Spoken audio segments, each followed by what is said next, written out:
सच्चिदानंद भगवान जय हो।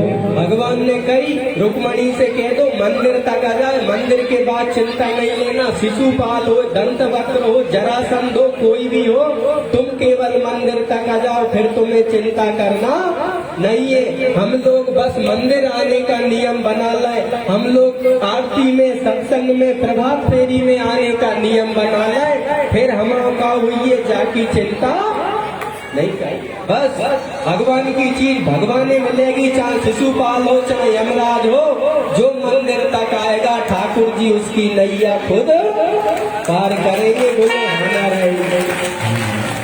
शिशुपाल दंतवक्र खड़े रहे और गौरी पूजन के लिए जैसी निकली रुक्मणी गौरी पूजन करके आ रही थी और कृष्ण कन्हैया रथ में खड़े थे। भगवान ने रुक्मणी जी का हाथ पकड़ा, रुक्मणी जी सारथी बन गई और भगवान बैठ के जे जा रहे। सारे लोग देखते ले गए, भगवान आए और अपनी प्यारी आत्मा को ले गए। ब्राह्मण से पतो चल गया तो बलराम जी को के कन्हैया कहाँ जा रहा है, तो पतो चलो कि ये फलाने देश जा रहा है, फलानी राजकुमारी भगवान को याद कर रही। तो बलराम जी सेना लेके पीछे से आ गए। बड़े भैया रुक्मणी ने कही कि शिशुपाल तुम चिंता मत करो, मैं अपनी बहन को लेके लौटूंगा, नहीं मुंह नहीं दिखाऊंगा, अपने राज्य को नहीं लौटूंगा। घमंडी रुक्मी रथ पे सवार होके अस्त्र शस्त्र रख के और गए। भगवान से कहने लगे रुक जाओ रुक जाओ। भगवान ने कही अब ये नहीं मान रहा तो रुक जाओ। भगवान रुके, रुक्मी और भगवान की लड़ाई भाई। भगवान ने खेली खेल में रुक्मी को बंदी बना लिया। भगवान मारे रुक्मी को, उसके पहले बहन ने कही कि मेरे भैया मेरे सामने मत मारा। भगवान ने कही ये घमंडी समझाए से नहीं मानता तो मैं इसको छोड़ूंगा तो नहीं। भगवान ने आके बाल बाल मुंडो कर दो भाई। बाने शर्म के कारण अपने देश नहीं लौटे। रुक्मी भाई अपनी नगरी बसा के रह गए और भगवान ने भाई छोड़ दो। बलराम जी आ गए, उनने कछु सेनाएं निपटा दी और भगवान रुक्मणी जी को द्वारिका लेके गए। उत्तम समय पाया, ब्राह्मणों से सलाह करके बढ़िया भगवान ने जो विधि विधान से हल्दी तेल लगा थे, भावरे पड़ा थे, द्वारिका नगरी में जाके भगवान ने रुक्मणी जी से विधिवत विवाह किया। रुक्मणी जी के पिताजी तो चाह रहे थे कि जे जिनसे प्रेम करती उन्हीं को मिले। भगवान अपनी प्यारी आत्मा को ले गए। इस प्रकार भीष्म की बेटी रुक्मणी जी जो कि विदर्भ देश की कन्या थी, उससे भगवान ने पहला विवाह किया। बोलो रुक्मणी कृष्ण भगवान की जय हो।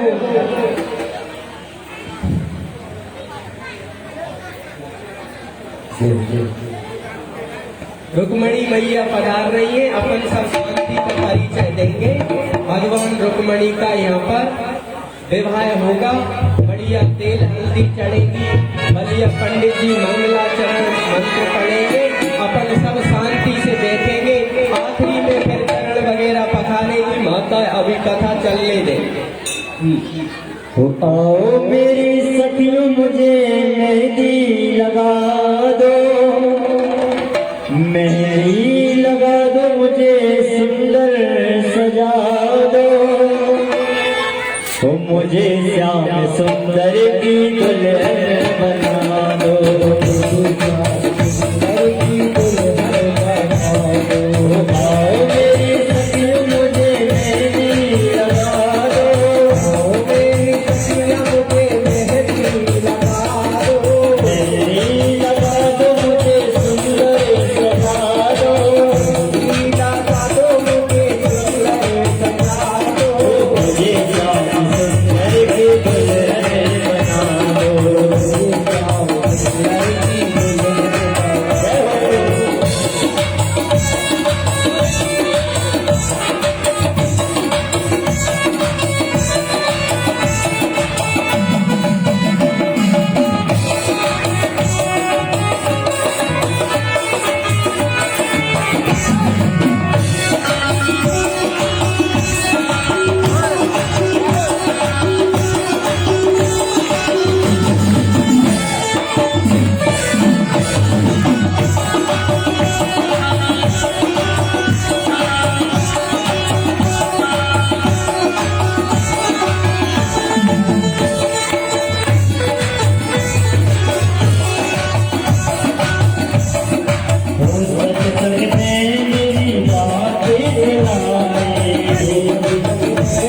श्याम सुंदर की दुल्हन बना दो, मुझे श्याम सुंदर की दुल्हन बना दो।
वो तो मैं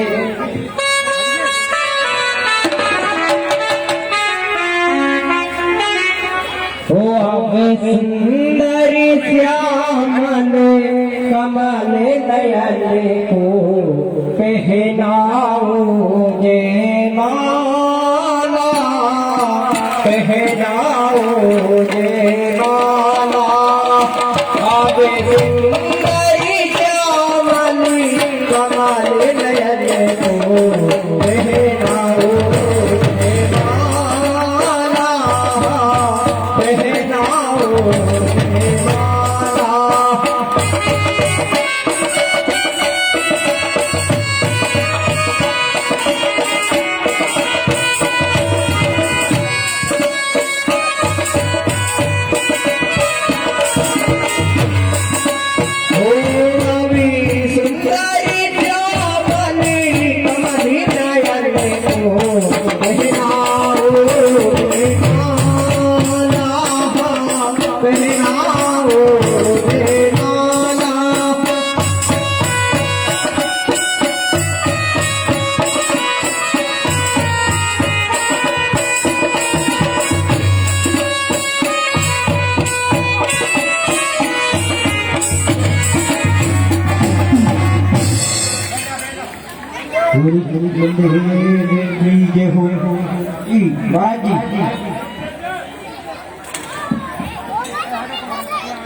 रुक्मणी श्री कृष्ण भगवान की।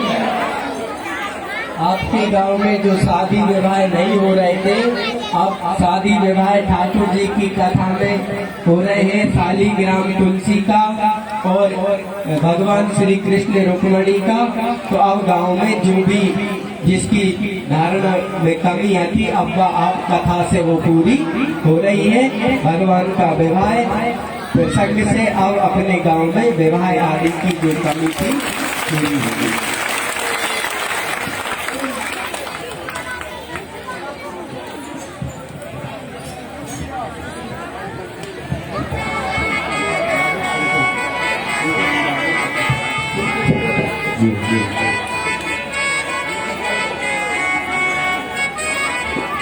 हेलो हेलो हेलो, जय जय श्री राम। आत्मा मोक्षा जगत गाय जाओ, आत्मा के मोक्ष के लिए और शरीर के कल्याण के लिए जिन्होंने यह देह धारण की है, ऐसे महापुरुषों को मैं नमन करता हूँ। हम नमन करते हैं हमारे ग्राम वासियों को, जिनका साथ कथा में सहयोग मिला और आपका सहयोग मिलता रहा। निरंतर ऐसी कथाएं हमारी होती रहेंगी। जब हमारे कई जन्मों के पुण्य उदय होते, तब ऐसे महापुरुष हमारे ग्राम में प्रवेश करते और सत्संग की कथा का लाभ भी हमें कभी मिलता है, जब हमारे कई जन्मों के पुण्य एकत्रित होकर ऐसे पंडाल में बैठने का शुभ अवसर हमें प्राप्त होता है। हमें ऐसा दिव्य ज्ञान ऐसे महापुरुषों ने दिया जिनके चरणों में हम वंदन करते हैं। माता पिता पूजन दिवस कार्यक्रम हमारे ग्राम में हुआ जो महाराज जी आपके, और हम आशा करते हैं अगर सभी बच्चे बच्चियां माता पिता की सेवा करें तो कोई माता पिता अनाथ आश्रम नहीं जाएंगे, ये हमारा सौभाग्य होगा। और ऐसा हमारे हिंदू धर्म में होता है कि पिता पुत्र से अलग होकर कोटि बना जो अपन देख रहे हैं। अब ऐसी पूरी दुनिया अपने पास ना रहे, इस तरह के संस्कार अपने परिवार को दें। सेकंड बात महाराज जी ने हमें एक कथा और बताई थी, अधर्म का पैसा अगर अपने पास आएगा तो परिवार में उस तरह की संतानें जन्म लेंगी कि वो अधर्म आप नहीं करेंगे, तो किसी और का नहीं करेंगे। तो इसका ध्यान रखें। तो पैसा कहाँ से कमाना है, कैसा कमाना है, ऐसे ज्ञान महाराज जी। एक रामायण में चौपाई आती है, जिन सत्संग बिन सत्संग विवेक न होई।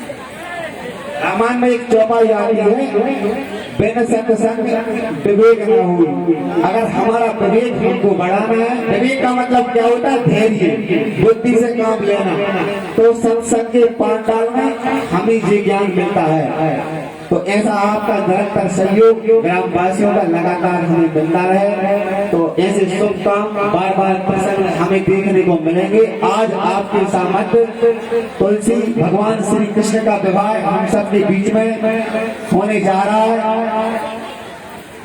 ये हमारा सौभाग्य। इससे हमारे गांव में अब कोई परेशानी नहीं रहेगी, अब शुभ कार्य और मंगल कार्य होते रहेंगे। महाराज जी आपका सौभाग्य प्राप्त हुआ है। ग्रामवासियों में अब हमारे यहाँ कन्या का विवाह भी होगा, ये हमारे लिए परम सौभाग्य की बात है।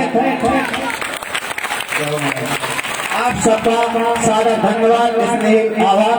आप लोग निरंतर हमें ऐसा सहयोग प्रदान करते रहें, ऐसी कथाएं होती रहें। देखिए सहयोग कई तरह से किया जाता है, कोई सहयोग धन से भी कर सकता है, कोई सहयोग मन से भी कर सकता है, और मन बड़ा कैसे हो महाराज जी ने हमको बताया है। तो सहयोग धन से करें, मन से करें, और धनवान धन से आपने जो सहयोग हमें दिया उसमें हम आपके कृतज्ञ आभारी रहेंगे। जय श्री राम। सब लोगों को आभार। भैया कन्हैया की क्यों हम कछु नहीं ये सब करवा रहे, हम तो उधारी श्वास लेते। चंद्र भगवान की जय। धन्य इस नगरी को आज पावन भूमि है, धन्य ऐसे पुरस्कारों पर यहाँ मेला लगाया है। एक मेला माघ मेला लगता है, भारी कलश वास करते हैं, सारे जाते हैं गंगा में। दो गंगा है, दो गंगा कौन कौन सी है, एक तो भागीरथी गंगा है, गाँव में सब जाते हैं, और एक है ज्ञान गंगा है। ज्ञान में आज लोग महीना महीना सैकड़ों गंगा में कलश वास करते हैं। हमारे भैया बंधु ने, माता बहनों ने जो 7 दिन कलश वास इसी गांव में राम मंदिर दरबार में लिया है। धन्य उनके भाग, धन्य आज भूमि पावन वही। बोल रामचंद्र भगवान की जय। पग तीरथ गवन कर पवत्तर कछुदान, और मुख पवत्तर जब होगा तो भाई लोग सीता राम। जो ईश्वर ने पैर बनाए हैं अपन पग तीरथ भगवान शरण